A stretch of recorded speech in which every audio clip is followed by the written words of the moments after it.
Most of us associate the word state with geographic borders, the lines on a map that define regions like Karnataka or Maharashtra. However, anyone reading the Indian Constitution will find the term used in a way that contradicts this standard geographic definition. Article 12, located at the beginning of Part 3, provides the specific instructions for how to interpret this word in the laws that follow.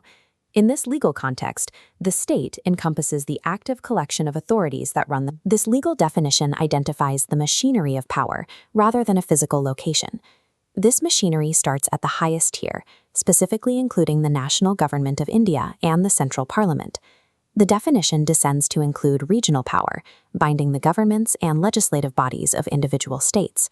It reaches further into urban administration, covering municipal corporations and city councils. The scope extends to the most local levels of rural governance, including village panchayats. Article 12 effectively links every tier of governance, from the Prime Minister's office to the local council, under one unified label.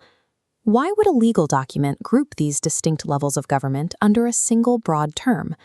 Consider a school with a rule stating that the school must treat every student fairly. Here, authority is held by the principal, teachers, and coaches. If the rule only bound the principal, a teacher could act unfairly without violating the mandate.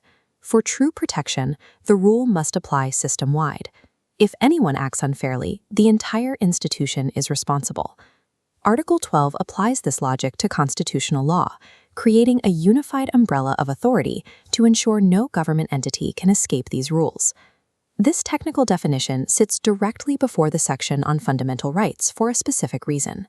That section forbids the state from violating the fundamental rights of the people.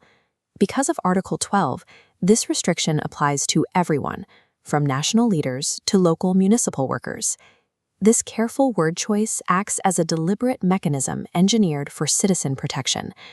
Your rights would be significantly more fragile if even a single fraction of the government was allowed to stand outside this umbrella.